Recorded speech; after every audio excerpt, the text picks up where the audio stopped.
안녕하세요. 저는 한유경이고요. 오늘 발표는 제가 잠깐 2달 동안 컨티넨탈이라는 자동차 회사에서 인턴을 했었어서 거기서 인턴하면서 조금 배웠던 자동차 산업 그중에서도 아다스 분야에 대해서 설명을 하려고 합니다. 음, 먼저 아다스가 뭐냐면요. 아다스는 뭐 아다스라고도 하고 에이다스라고도 하는데 Advanced Driver Assistance System이라고 해서 직역을 하면 어, 직역을 하면 좀 더 향상된 운전자 보조 시스템이에요. 그래서 어떤 건지를 동영상을 보면은 자율주행이라는 건 사람이 어떤 이유로 운전을 할 수 없게 될 때, 운전을 할 수 없게 될 때, 뭐 대신해서 운전을 해주거나 아니면 사람이 운전을 할 때 뭐 한두 개의 뭐 센서 정도는 조작을 안 해도 되게 운전을 도와주는 역할을 합니다. 그래서 기본적으로 자율주행 차에는 5가지 레벨이 있는데요. 이거 많이 들어보셨을 텐데 이게 레벨 0이면은 아예 자동적인 장치가 없는 완전 초기에 오로지 기계의 조작만으로 움직이는 자동차를 이야기합니다. 이런 자동차의 경우에는 뭐 엑셀이나 브레이크를 밟는 방식도 전혀 전기적인 시스템이 들어가지 않고 그냥 바로바로 연결된 제동 장치에 의해서만 돌아가게 되고 레벨 1이라고 하면 어, 레벨 1이라고 하면은 한 가지를 대신해 주는 거예요. 그래서 자동으로 브레이크를 밟아준다는 식으로 한 가지의 역할을 한 번에 해줍니다. 그리고 레벨 2는 이제 2가지 기능을 자동으로 수행해 주는 거고, 레벨 3 같은 경우에는, 뭐 이론적으로는 완전히 뭐 자율주행을 해주는데, 어쨌든 운전자가 계속해서 전방을 주시는 해야 되는 상황이고, 레벨 4 같은 경우에는, 아예 전방 주시도 안 해도 되는 상황인데, 단 고속도로 같은 어떤 제한된 환경에서만 가능해요. 그래서 우리가 완전히 이상적으로 보는 자율주행 레벨이 레벨 5인데, 이 레벨 5 같은 경우에는 어떤 뭐 도시든 고속도로든 국도든 어떤 환경에도 구애받지 않고 운전자가 아예 운전에서 신경을 꺼도 되는 상태를 레벨 5라고 합니다. 근데 사실 지금 전 세계적으로 되고 있는 건 레벨 2 정도에 그치고 있고 레벨 3에도 미치지 못하는 상태라고 해요. 그래서 아다스가 뭐냐 하면 아까 말씀드렸다시피 뭔가 좀 진보된, 향상된 그 운전자 보조 시스템을 의미합니다. 이 아다스의 목적은 안전성을 높이는 거예요. 도로 위의 상황에서 운전자를 도와서 어떤 HM, 휴먼 머신 인터페이스를 사용해서 좀 더 안전하게 운행을 할 수 있도록 할 것인가 라는 고민에서 나오게 되었고요. 여러 가지 펑션이 작용을 하게 됩니다. 그래서 펑션에 대해서 조금 자세히 설명을 해보자면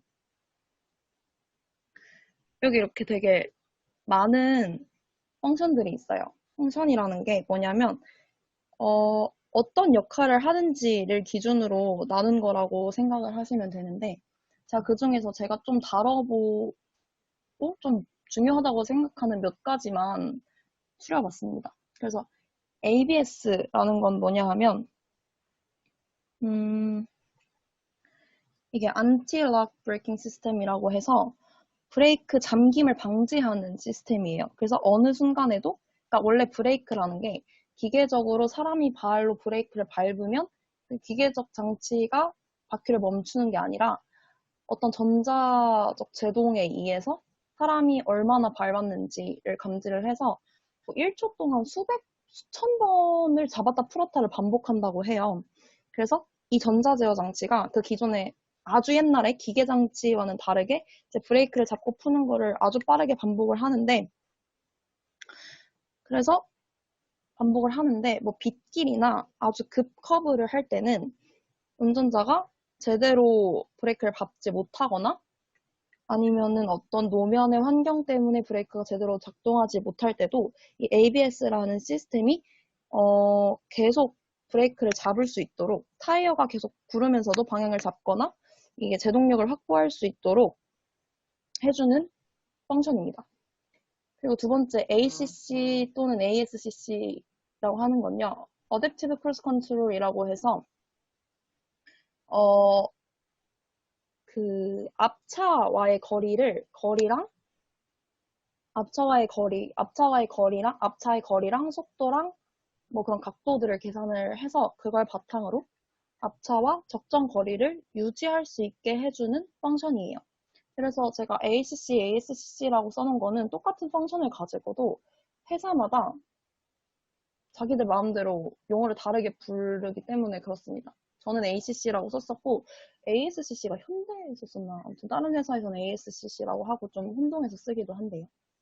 그래서 ACC 같은 경우에는 앞차와의 거리를 유지하는 기능을 하는데 머신러닝 얼마 전에 현대차에서 머신러닝을 ACC에 적용을 해서 단순히 앞차와의 거리를 기계적으로 유지하는 것에서 그거에서 더 나아가서 이제 그 머신러닝으로 평소에 운전자의 운전 습관을 학습을 한 다음에 조금 더 부드럽게 그 뭐 제동이나 그런 차간 거리 유지를 할 수 있도록 하는 기술을 개발을 했다고 해요.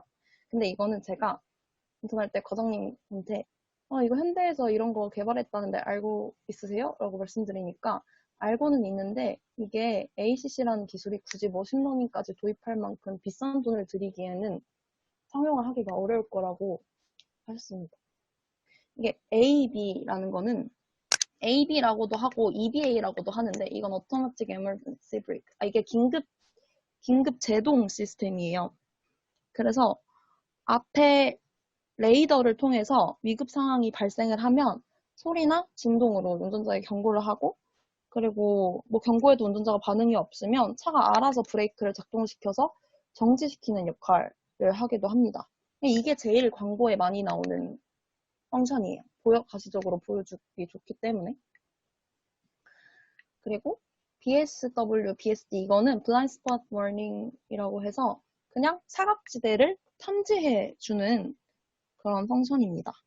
그래서 뭐 거울이나 사람이 직접 눈으로 볼 수 없는 사각지대나 아니면 후측방에서 고속으로 접근하는 뭐 차량일 수도 있고 사람이나 자전거, 오토바이일 수도 있겠죠. 이런 접근하는 것들을 후방 레이더로 감지를 한 다음에 경고를 해주는 역할을 합니다. 그리고 LDW는 Lane Departure Warning이라고 해서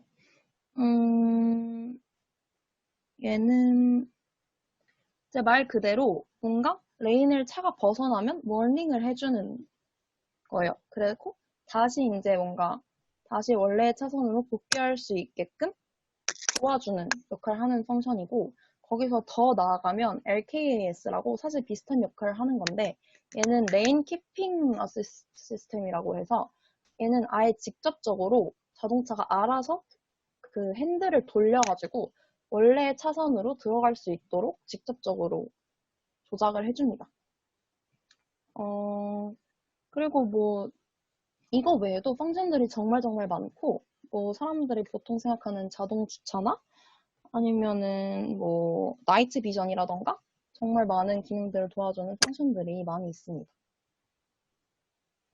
근데 이러한 많은 펑션들이 있는데 펑션을 가지고 기능을 하려면 밖에 상황이라던가 환경을 인풋으로 받아와야 하잖아요. 그 인풋을 받아오는 건 센서가 하는데 자동차에는 크게 3가지 센서가 있습니다. 그래서 센서 크게 3가지는 카메라랑 레이더랑 라이다인데요. 카메라 같은 경우가 뭐 주로 가장 주된 역할을 하는 센서라고 볼 수 있습니다. 카메라는 가시광선을 사용하고 가장 대표적으로 사용되는 예가 컴퓨터 비전에서 사용이 되죠. 그래서 오브젝트 디텍션으로 뭐 전방에 차인지 사람인지 뭐 자전거인지 애인지 어른인지 등등을 이제 감지를 하는 오브젝트 디텍션. 그래서 그 자동차에서 외부에 대한 정보를 가져올 수 있는 센서에는 카메라랑 레이더랑 라이다 이렇게 세 종류가 있는데, 카메라는 이제 가시광선, 카메라까지 했구나. 네, 가시광선을 이용하는 센서고, 그 다음 레이더는 전파를 가지고, 전파를 쏴서 다시 반사되어 들어올 때 여러 가지 정보를 가지고, 네, 여러 팩터들을 계산을 해내는 센서입니다. 그래서 레이더 같은 경우에는 네, 앞차의 거리, 앞차의 속도, 앞차의 각도를 계산하는 데 주로 쓰이고요. 그래서 이제 레이더의 종류에는 크게 뭐 펄스만 가지고 하느냐, 아니면 이동하는 차의 변하는 정보를 가져오기 위해서 프리퀀시로 하느냐, 이런 두 가지의 종류가 크게 있습니다. 라이다 같은 경우에는 레이저를 이용하는 건데, 사실 굉장히 비싸서, 상용화되지는 않고 있다고 합니다. 그래서 예를 들어서 아까 봤던 여러 펑션 중에서 하나를 가지고 와볼 건데요. 이거는 LSS라고 Lateral Safety System이라고 해서 횡방향의 여러 장애물이나 어떤 정보들을 가지고 와서 그것들의 방해를 받지 않도록 해주는 펑션입니다. 그래서 이 펑션이 제대로 작동하기 위해서는 카메라랑 레이더가 필요한데요. 카메라가 이 시스템에서는 중심 역할을 한다고 볼 수 있습니다. 왜냐하면 카메라가 그 레인 디텍션을 해주거든요. 그래서 지금 내가 지금 가고 있는 레인을 에고 레인이라고 하고, 에고 레인과 근접한 건접 레인이랑 그리고 로드 이렇게 레인을 인지해줍니다. 근데 카메라 같은 경우에는 뭐 성능에 따라서 다를 수는 있겠지만 맥시멈으로는 100m 정도를 감지할 수 있다고 해요. 그리고 레이더에는 두 가지 종류가 있습니다. SRR이랑 ARS인데요. SRR은 쇼트 레인지 레이더의 약자로 그 감지할 수 있는 거리가 짧은 레이더를 말합니다. ARS는 롱 레인지 레이더인데 LRR이라고 하는 회사도 있고 ARS라고 하는 회사도 있어요. 그래서 SRR 같은 경우에는 바로 이제 근접한 가드레일이나 터널을 인지를 합니다. 그래서 가시거리는 최대 100m 정도고, ARS는 특히 지금 아무래도 거리가 최대 250에서 300m까지 까지가 가능하기 때문에 멀리서 다가오는 장애물들을 인지를 합니다. 이런 식으로 여러 가지 센서들이 받아오는 정보를 가지고 이제 그걸 다 종합을 해서 계산을 한 다음 필요한 펑션을 필요한 시기에 작동을 시키는 원리입니다. 그래서 이건 LSS 하나에 대한 이야기였고요. 이거는 이제 그 자동차 각 부분의 센서랑 그 ADAS 그 펑션들 간의 관계를 좀 한 번에 보여주는 그림입니다. 그래서 뭐 레이더로 여러 가지 레이더로 아까 본 블라인드 스팟 디텍션도 여기서 하고요. 뭐 주차는 이 전방이랑 후방에서 하고, 이런 식으로 여러 가지 센서들이 여러 펑션을 기능하는데 쓰이고 있다는 것을 알 수 있습니다. 그 다음에는 NCAP에 대해서 얘기를 할 건데요. NCAP이라는 게 뭐냐면 New Car Assessment Program의 약자입니다.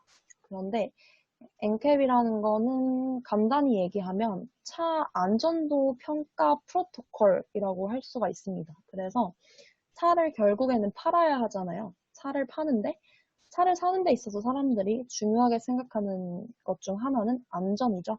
그래서 그런 안전도에 대한 평가를 어떻게 하는지 기준을 제시하고, 그 평가 기준을 제시하는 것에서 더 나아가서 어떤 식으로 등급을 매기는지 이런 것들을 다 제공을 하고 있는 프로그램입니다. 그래서 각 나라마다 다 있어요. 유럽은 유로 엔캡, 뭐 라틴 엔캡, 아시안 엔캡, 그리고 우리나라 같은 경우는 K 엔캡, 그리고 일본은 J 엔캡 이렇게 있습니다. 근데 사실 유로 엔캡이 가장 선진적이고 항상 가장 먼저 만들어져 있기 때문에 항목들이 가장 잘 구분되어 있고 기준들이 명시적으로 잘 나타나 있어요. 그래서 유로 엔캡을 제외한 나머지 엔캡들은 그냥 유로 엔캡의 변화를 따라가는 정도의 수준이라고 합니다. 그래서 K 엔캡 같은 경우는 유로엔캡을 열심히 따라가고는 있지만 사실 지금 이제 일을 하려면 외국이랑 같이 일을 해야 돼서 KN캡 그 프로토콜에 영어 버전이 있어야 하는데 영어 버전도 있지도 않아서 하려면 막 제가 막 번역을 해서 했고 뭐 평가할 수 있는 그런 기본적인 시트도 있지 않아서 막 만들어서 해야 되는 그런 상황이었더라고요. 어쨌든 그래서 차를 만드는 데 있어서 결국엔 아다스도 세이프티를 위해서 있는 기능이잖아요. 그러니까 아다스의 기능이 어느 정도까지의 성능 구현이냐 하나는 다 엔캡에 맞춰 있습니다. 그래서 이 뭐 유럽에 차를 팔 거면 유로 엔캡에 맞춰야 되고 한국에 차를 팔 거면 K 엔캡에 맞춰야겠죠. 근데 제가 차를 한국에 팔고 싶은데 K 엔캡에서 뭐 아까 말씀드린 A, B 그 뭐 긴급 제동 장치는 뭐 어떤 환경에서 10초 이내에 어떤 반응을 해야 한다라는 기준이 있으면 그걸 맞춰야만 점수를 획득할 수 있는 거예요. 그래서 유로엔캡 아주 대표적인 유로엔캡 사이트를 들어가 보시면 되게 재밌어요. 그냥 유로엔캡.com 쳐서 들어가시면 되는데 유로엔캡에 들어가면 이렇게 거의 그냥 최근 차들 있고 그냥 차들의 몇 년도에 별 몇 개를 받았는지를 다 볼 수 있습니다. 그래서 클릭을 해보면 어떤 항목에서 몇 점 받았고 어떤 항목에서 몇 점 받았고 이런 식으로 안전도 평가를 한 항목들을 다 볼 수가 있고요. 그래서 막 이런 거 드림카 찾아보고 하면 재밌어요. 이 중에서도 이제 엔캡은 엔지니어들이 어떤 테스트, 자동차 성능에 대한 테스트를 하기 위해서 이 엔캡을 참조하려고 하면 여기 유로 엔캡 중에 여기 For Engineer 탭에 들어가면 For Engineer 탭 중에서도 이렇게 프로토콜에 들어갑니다. 그 중에서 그러면 프로토콜에는 여러 가지 시험 실행에 대한 프로토콜이 담겨 있는데요. 뭐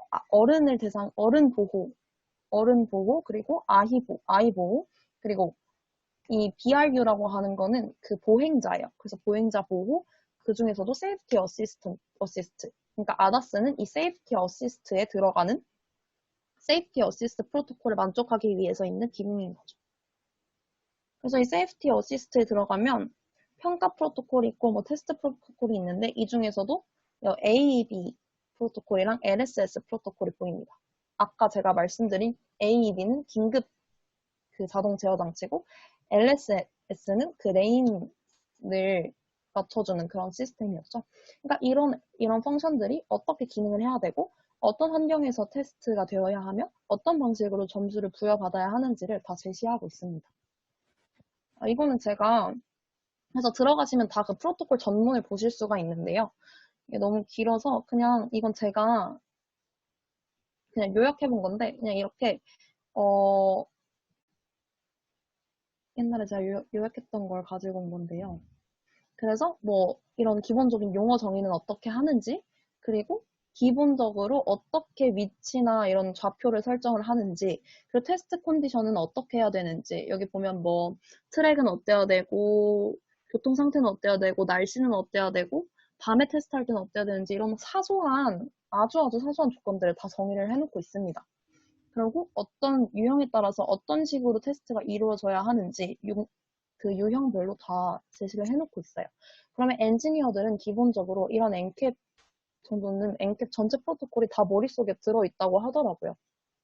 그래서 이 엔캡에 맞춰서 어떤 특정한 펑션들이 그 기준에 잘 충족을 할 수 있도록 개발 단계부터 개발을 진행을 한다고 합니다.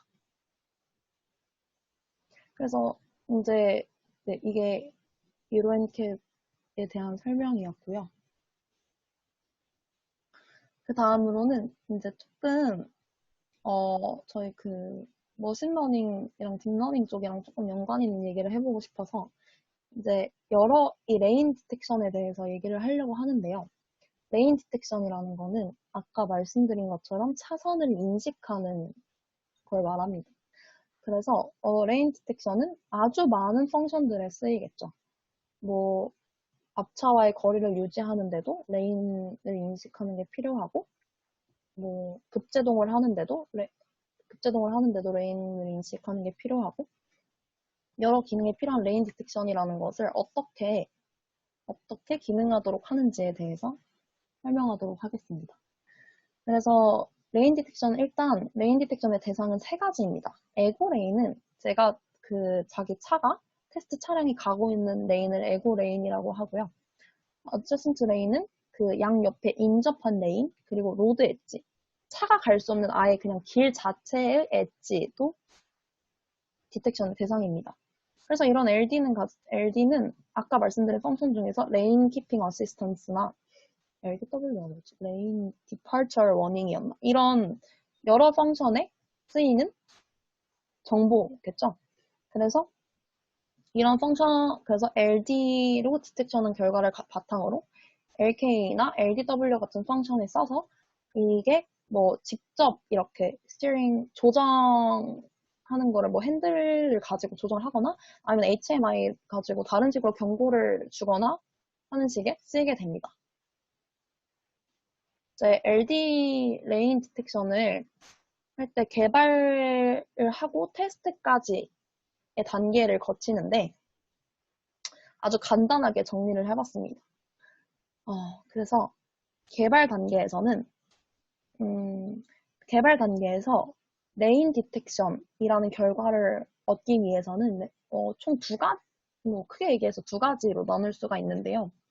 그라파를 얻어야 합니다. 그라파라고 하는 거는 여기서 컨볼루셔널 뉴럴 네트워크가 쓰이는데요. CNN으로 뭔가 이제 아웃풋을 그 카메라로 전방 화면을 찍은 거를 갖다가 CNN으로 학습을 시키는데 그 CNN의 아웃풋에서 뭐를 뽑아내냐 하면 센스그가 영역을 뽑아내고 그리고 키포인트들 어떤 레인에 굉장히 중요한 포인트들을 뽑아내고 패턴을 뽑아내는데 패턴이라는 거는 뭐 그 레인이 대시처럼 끊긴 레인일 수도 있고 그냥 한 줄로 쭉 연속적인 레인일 수가 있겠죠. 그리고 컬러 같은 거는 뭐 차선이 파란지, 노란지, 하얀지 이런 컬러 같은 속성 그리고 이게 한 줄짜리 레인인지 두 줄짜리 레인인지 그런 그룹도 뽑아내고 이게 보츠닷이 우리나라엔 잘 없는데 미국 같은데 우리나라에도 있죠. 그 졸음 방지 같은 느낌으로다가 이제 레인 좀만 벗어나면 찡 같은 게 박혀 있어서 잘못 가면 막 덜컹덜컹하게 하는 그런 걸 보츠닷이라고 하고 이제 지그재그 보통 교차로에 많이 있는 지그재그 그런 뭔가 특별한 이벤트들이 있는지 되게 로우 레벨에서 CNN 아웃풋으로 이제 그런 포인트들을 수집을 하게 됩니다. 그래서 그런 아주 기초적인 정보인 그래파랑 거기다가 엣지 디텍션이라고 해서 그 엣지, 그 차선의 양 끝부분을 인식을 해야 되는데요. 이제 차선이라는 건 모든 그 앞에 전방의 모든 부분을 이제 학습을 시키기에는 너무 계산량이 많다 보니까 차선은 결국에는 수평선 아래에만 있잖아요. 그래서 그 수평선 아래를 계산을 하는데 이게 그 엣지다 보니까 이렇게 서블 필터처럼 한 방향으로만 있는 필터로 컨볼루션을 하는 게 굉장히 효과적이라고 합니다. 그래서 기본적인 그래파랑 엣지 디텍션으로부터 얻어낸 결과를 가지고 합치고 뭐 중간에서 계속 성능 평가 단계를 거친 다음에 얻어지는 게 바로 레인 디텍션 결과물이고요. 이런 식으로 레인 디텍션을 개발하고 난 다음에 테스트를 하게 됩니다. 테스트도 굉장히 중요한 단계인데 이제 물론 여러 가지 단계가 있겠지만 아주 뭐 그냥 기본적으로 보면 베이클 차량 레벨에서의 테스트랑 알고리즘 단계에서의 테스트 이렇게 나눌 수가 있어요. 물론 그 사이에는 굉장히 많은 레벨이 존재합니다. 근데 차량 단계에서의 테스트는 직접 그냥 사람이 차를 끌고 나가서 테스트를 하는 거예요.